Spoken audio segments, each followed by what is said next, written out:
ভাকুরতা ইউনিয়নের চনপাড়া বাজার ঢাকার সাভারের ছোট মাঝারি ব্যবসার প্রাণকেন্দ্র। কেউ নিজেই বিনিয়োগ করেছেন, কেউ নিয়েছেন ব্যাংক ঋণ। ব্যাংকে ঋণ চলে সমস্যা না, যারা রানিং ব্যবসা আছে হ্যাঁ নিয়ে কিনে, আর যাকে রানিং ব্যবসা নেই এখন কেন। আগে দেখা 2 মাস 3 মাস ঘুরতে হইতো ঋণের লাগে, এখন ঘুরতে হয় না। এক সপ্তাহের ভিতরে আমরা ঋণ গ্রহণ করে দেয়। কয়েক বছর আগেও মফস্বল এলাকার ক্ষুদ্র ব্যবসায়ীদের ব্যাংক থেকে ঋণ পেতে ভোগান্তির অন্ত ছিল না। তবে এখন অনেকটাই দৃশ্য পাল্টে গেছে।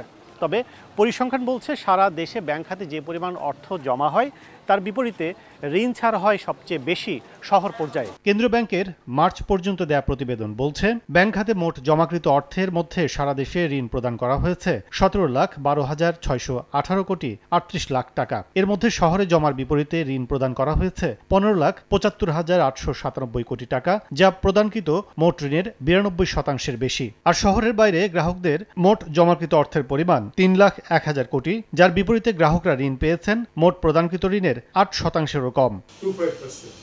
অর্থনীতিবিদদের মতে উদ্যোক্তার আবেদন থাকলেও অনেককেই ঋণ দেয়া হয় না প্রভাব না থাকার কারণে। ভারসাম্যপূর্ণ ঋণ ব্যবস্থা না হলে গ্রামীণ পর্যায়ে হবে না কাঙ্ক্ষিত উন্নয়ন। চিটাগাংয়ে যে ব্রাঞ্চ, লার্জার কর্পোরেট ব্রাঞ্চগুলা, সেই ব্রাঞ্চগুলাতে তার যে ডিপোজিট, তার থেকে তার লোন হলো অলমোস্ট 140, 150%, 200%।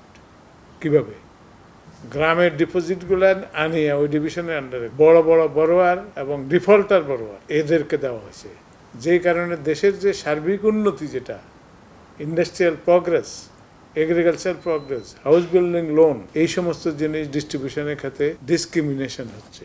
রুরাল এরিয়াতে ওইভাবে আপনার প্রায়োরিটি দেওয়া হয় না, কারণ তারা তদবিরও করতে পারে না, ইনফ্লুয়েন্স কাটাতেও পারে না। 2009 থেকে 24 জুলাই 16 বছরে দুষ্কৃতিকারীদের শহর কেন্দ্রিক ঋণ প্রবাহের অনৈতিক সংস্কৃতি থেকে এবার বেরিয়ে আসার চেষ্টা করছে কিছু ব্যাংক। ভারসাম্যপূর্ণ ঋণ ব্যবস্থায় সিলিং করে দেওয়ার পরামর্শ অর্থনীতিবিদদের। লক্ষ্য এখন এই মুহূর্তে ক্ষুদ্র ক্ষুদ্র ঋণ, এসএমই খাতে ক্ষুদ্র ক্ষুদ্র ঋণগুলো এবং কৃষি ঋণগুলো অধিক সংখ্যক লোকের যেমন কর্মসংস্থান তৈরি করা যায়। খেলাপি হওয়ার হারও কিন্তু অনেক কম।